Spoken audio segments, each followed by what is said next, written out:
Welcome to Quantum Revenue Expansion, where we share time-tested strategies to turn your annual revenue into your monthly revenue. Ready to up-level your business and your life? Then you will love listening in on the lively conversations Ursula has with her clients and guests as they share exactly what they did to grow and scale their business exponentially. Plus, you will discover how to experience more freedom, joy, and peace in your business and your life right now. If turning your annual income into your monthly income is your next step, then join us at the next 2X Intensive. Go to ursulainc.co/apply. Hey, everybody, and welcome back to Quantum Revenue Expansion, the podcast. Super excited because are you my favorite guest? Probably my favorite guest, one of my favorite people. I better be. Share this with your friends. What's that? Share this with your friends, everybody. With your friends, right. I have the very amazing, very cool Rebekkah Hall here. She is a business strategist, a coach. She's been hanging out in my company for, over 10 years. And today we're going to talk about how to step out of the hustle and double your sales. Step out of the hustle, because Rebekkah and I have conversations behind the scenes all the time. And one of the things that drives us crazy is this conversation about working harder and hustling. And it's this total, old, Rebekkah, you would say industrial, I would say middle class belief system where you have to work all the time to make any amount of money. So that's what we're going to talk about today. Before we do that, if you haven't hung out with us yet at the 2X Intensive, I just want to invite you to do that. And because you're a podcast listener, you get a super special package when you do it. I'm not even going to tell you what it is. I'm just going to tell you it's amazing. So if you love our energy and you've been thinking, I need to hang out with them, you can go to ursulainc.co/apply. It'll literally take you like 30 seconds to send us your details, and we'll send you all the information, all the things you ever want to know about the 2X Intensive. I'll have a call with you personally and talk about how this can benefit you and just walk you through the next step. So we love helping clients like you break through, double, triple, 10x your sales, whatever that is, and never go back. It's the reason why clients stay with us, some for more than, more than 10 years. And there's what's the next thing you're doing? So if you need coaches, and you don't just get one, you get two, you get both of us who really support you and walk with you as you take your business to that next level. We'd love to talk to you more about that. So we'll talk more about the 2X Intensive as we go today. Now, this is going to be a two-part show because there's a lot of things that Rebekkah and I wanted to make sure we bring to the forefront of this conversation. And these are really things that, like I said, we talk about behind the scenes, or, when we're working with our clients, because we work very closely with them. And these are the things that keep coming up when it comes to, how to work less, right? How do I really work less and double my sales, but also really how to take you out of the hustle. So let's just dive in, Rebekkah. Let's get a picture of our lives, both of our lives, really, because there was the before where we were both in the hustle. You probably more than me. I think when I met you, you were, I don't even know how many things you were running at the time, but I could just tell by the weight that I could physically see on your shoulders, what you were carrying. And it felt like it was like a 24/7 thing compared to now where you float around Southern California, living this great life. So let's give us a picture of the before and after of what your hustle was like. Yeah. As a Gen Xer, totally taught that, right? Climb the corporate ladder, here's my favorite, ABC, always be closing. And, no disrespect, right? But things have a time, and always be closing was before the internet. You better tell, for our millennials who are always be what is that? Yeah. So back in the day, before the internet, there was a guru out there that talked about the ABC, always be closing, which means if you're in the line at Subway, that's an opportunity to talk to somebody about what your product or service is. So thank goodness we've evolved past that, but definitely a life when I started not my first business, but when I really was getting some traction, 80 plus hours a week, easy. And the sad part is missed my brother's wedding. Thank goodness he still talks to me. But you know, I remember having that conversation where I was like, bro, I love you so much and I want the best for you and your new wife. And I really got to be at this thing. And I promise I'll send you a huge gift, because, you know, the belief was not being there or not taking advantage or being present for every opportunity was like a step back. My son plays the guitar, or played the guitar, had guitar lessons for 2 years, never saw him play. And that's sad. And at the same time, you know, he hasn't been to therapy for it at this point, which is good. I mean, that was the mode. I mean, that's where hashtag hustle, hashtag grind came from, is you do all this work and then do a little bit more. That's the only way to get ahead. But for most people, what is the end of that? Like, I'm not saying there's going to be times in your life or in your business where you're not working hard, or you're like, if you have seasonal work or something like that, but there's something else. There's a trap where, like you said, Ursula, it's 365 days a year and it's 24/7 and there's no end in sight. Like, if we keep hustling, like one day we're going to wake up and there's going to be 200,000 or 500,000 in our bank account. And that just doesn't happen that in that fairy tale way. So I had done that for a long time. And, you know, it starts, even though I was making good money, like not the money I wanted to make, but I was making very good money. It's amazing how when you start losing relationships or the things that you love doing that are fun, or in my instance, health issues. I mean, my body was taking a beating from the type of schedule I was putting it on and the stress that I was under. At the point you get where like, it's just not worth it.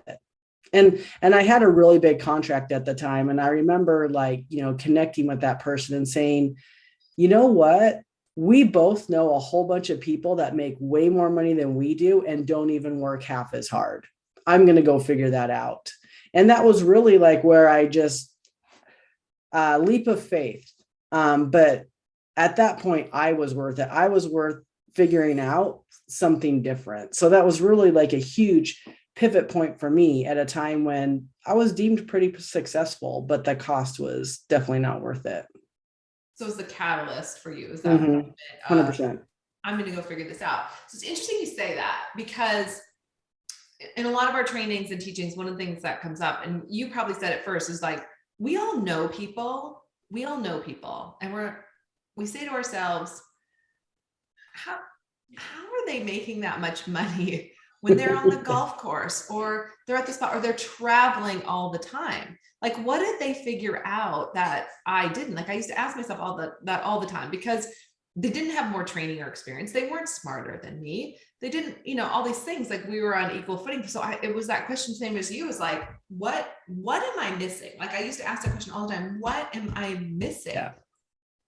And there's this part of us that had been programmed. I mean, you know, Rebekkah and I are Gen Xers. She's older than me. So not by a lot. 60 days and change. Let's be clear. But we did grow up during a time when there was still a little bit, like the baby boomers were telling us, you know, what we had to go work all the time, like they did. You know, it's like, go find a job, work for 40 years and then retire, and hopefully your life will be great. Well, as we were growing up, and you know, there were recessions, there were so many things that were the landscape was changing, right? And for me personally, growing up on a farm in the 80s, all the little farms were going under, and I was just like literally watching, you know, like things fall away and not having enough money and getting food stamps and having to have the blue, I'll never forget this, I had the blue lunch tickets. Everybody else had the yellow blue, you know, lunch tickets. And it wasn't like the teachers would hide that. They just like, you know, say your name and rip your blue ticket off and put it in the pile. And I was mortified, right? And so this belief that, this scarcity belief that there wasn't enough money, there wasn't enough opportunity, you know, just all of this programming. And so I took that programming into the corporate world, and like you, worked 24/7. I mean, we were the best. Gen X employees, we were the best. People loved us. They moved me around the country. Why? Because everywhere I went, I worked so hard to make money, and I turned offices around. And in retrospect, it was a phenomenal experience because I learned how to grow business, right? I learned how to read a P&L. I learned how to lead. I got so many values. It was like getting an MBA on steroids. By the time I was 27, I was president of a $20 million company. That was amazing. But like you said, at what cost? I mean, I had chronic shingles. I can remember, this is funny now, but it wasn't funny then. I can remember that I was president of the company, I had to fly to, so I was in Southern California, I had to fly to Tucson for this big meeting, right?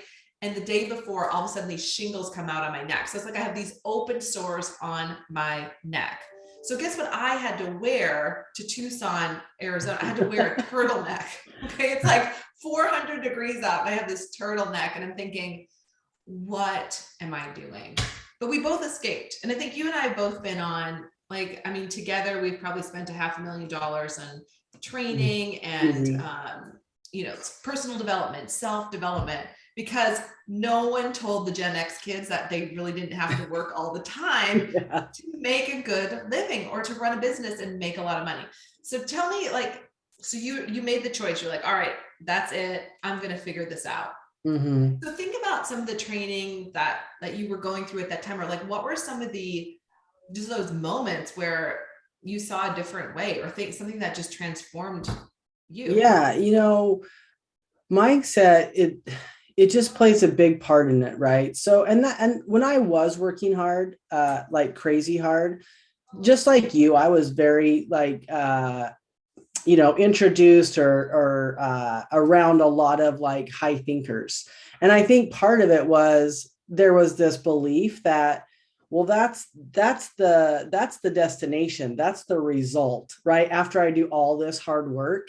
And then like you, I started noticing like, wait a minute, there's not like this huge intelligence, you know, jump, or even like a financial jump. Like it really was just a belief. It was just like, what do I need to change about my beliefs? And so I used to play this game with my wife when we very first met, and it was called, I don't think I'm gonna be able to make the mortgage payment this month.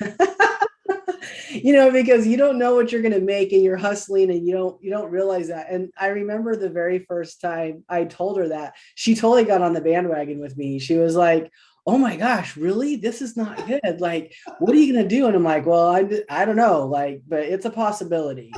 And, you know, then the end of the month would come and I'd make the mortgage payment, and she'd be like, wow, that's so awesome. Good job. And I'm like, I know, I worked my ass off. And then like a few months later, it would happen again, right? Because it's like July, and it's like slow season, and she would jump on that again. And you know, maybe not as much because I'd already like, you know, done it. And of course I would make the mortgage payment. And so probably by the third time I said that, she was like, shut the F up. You know, she was like, have you ever not made your mortgage payment? I'm like, no, pretty much at this point, I've never missed a rent payment. So why is that belief? Like, what am I perpetuating, or what am I creating? And so really like looking at, honestly, just the belief that these other people had. And then I was like, well, what belief can I adopt?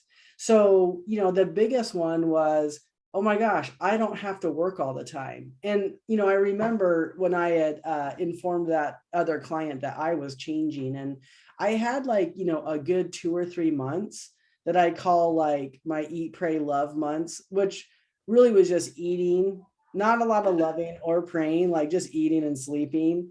Because I was just so burnt out. I mean, medically honest, I was at adrenal fatigue, on the border of adrenal failure. So I definitely had some time to like try and think about what I wanted.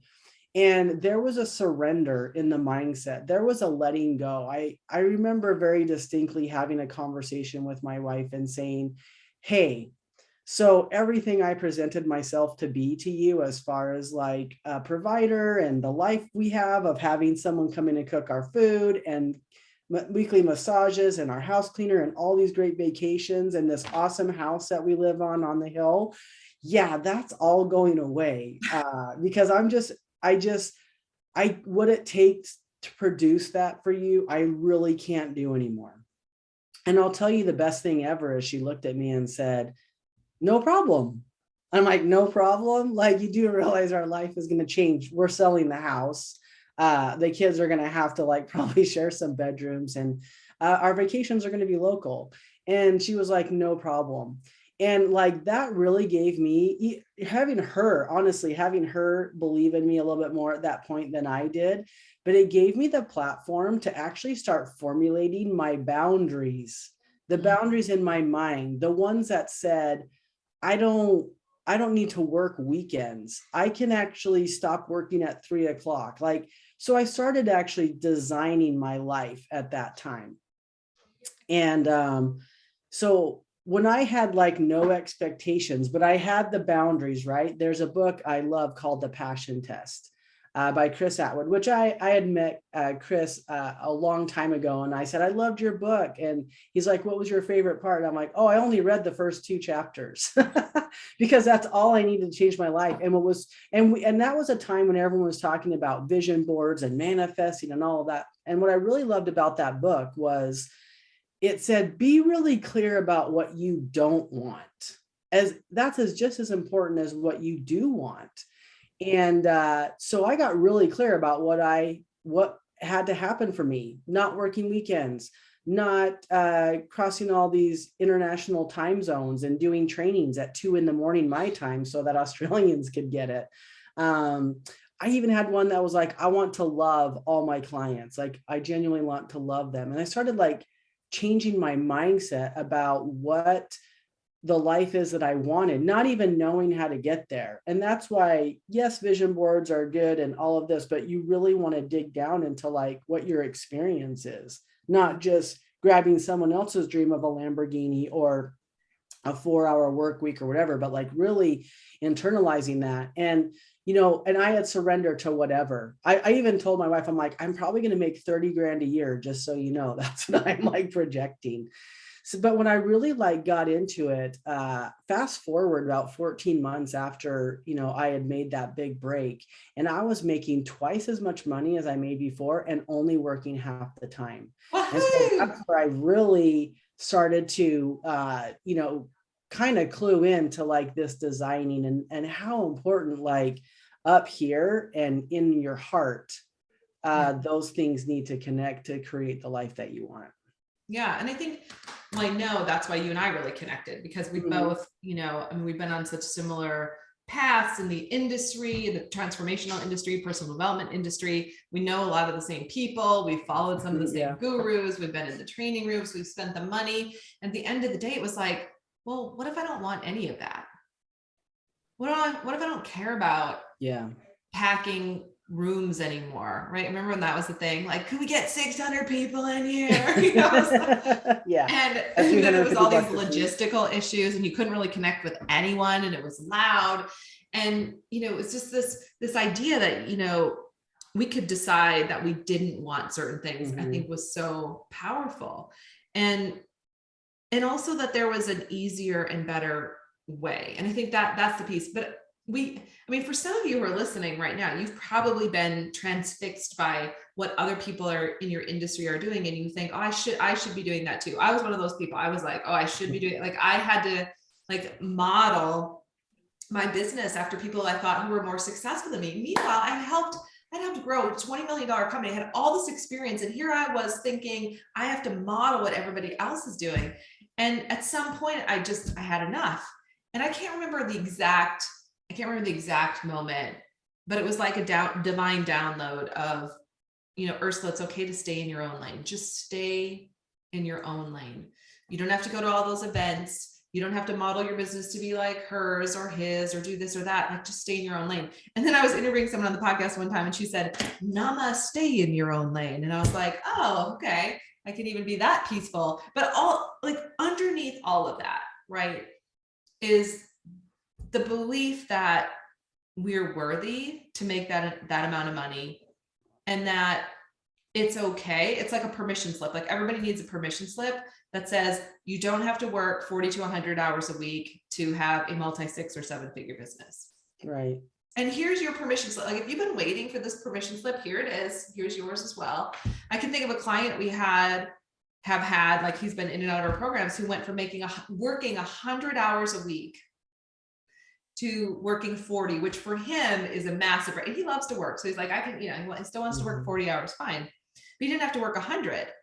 And it wasn't until he got down to 40 hours a week or less that his business went over 7 figures. Yeah.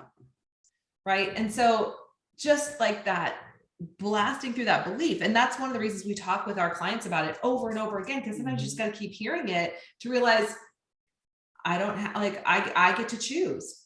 I get to choose how I want. It's one of my coaches says that to me all the time. She's like, what are you choosing? What are you choosing? I'm like, I get to choose. And for a lot of us, we didn't know. I mean, we all, a lot of us Gen Xers had interesting childhoods. Our parents were just different. Yeah.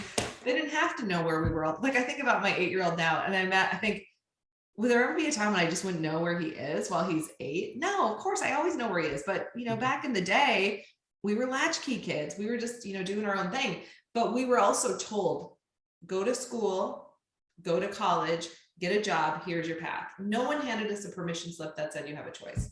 I heard someone talking recently on a podcast, and she was sharing that she and her brother went to different schools growing up. She went to a public school and he went to a private school. And at the public school, they learned math by learning how to subtract and add apples and oranges and fruit. Whereas her brother at the private school learned how to add and subtract how many homes they're going to buy and sell this year, or how much real estate they're going to own, or how many companies they're going to buy or sell. And I thought that, like, down to that level, right? We've been programmed to think a certain way. So this is the work that we do, right? We're constantly, between each other and with our clients, just unraveling the beliefs and the ideas that we've taken on that we thought were truth, and they're not. 100%.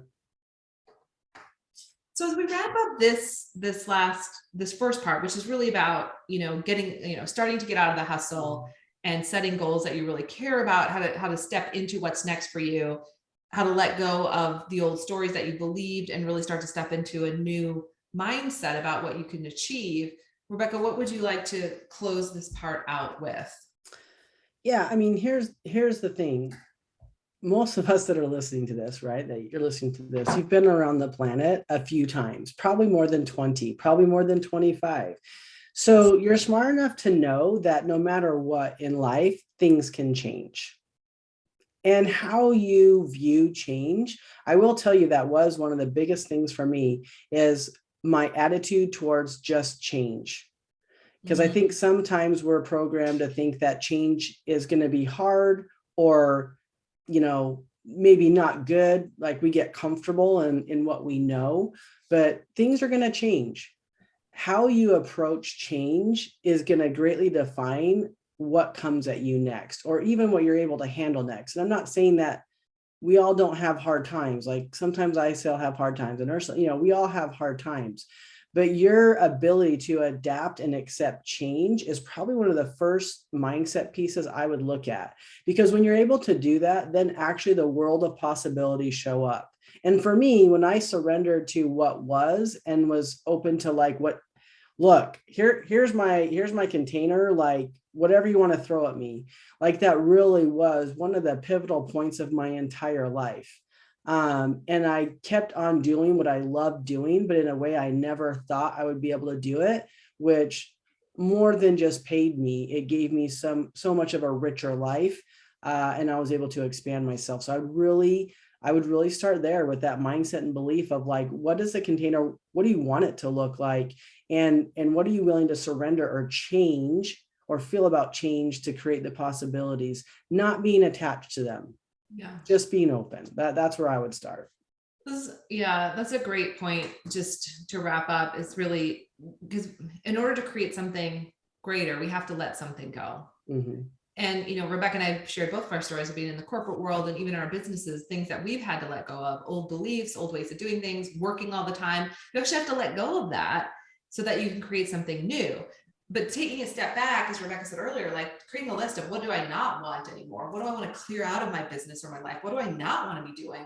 Can really put you in touch with what that new, we call it a revenue container at Ursula Inc. Like, what would that new revenue container look like? In other words, how much money would you like to make or bring into your business over the next 12 months? And then what if you could do that in 20 hours a week? Or how much do you really want to work? That's what we want to leave you with, because in the next part of this, part 2, we're going to drill down into how to take that, that new desire and your decision to change and bring that into reality. Awesome. We'll see you on the next show. Yeah, we'll see you on the next show. Thanks for being here. Everybody, thanks for listening. If you haven't yet, go to ursulainc.co/apply. Send us your details. It'll take 30 seconds. It's all free to send us your information. We're happy to have a conversation with you and talk about how we, Rebekkah and I, can support you as you take that next quantum leap in your sales. All right, that's it for now. Have a great week, everybody. Thank you for joining us today. And if you are ready to make your next quantum leap, let's do it. Ursula invites you to join us at the 2X Intensive. Go to salescoachnow.com/apply. Don't forget to leave us a review on your favorite podcast app.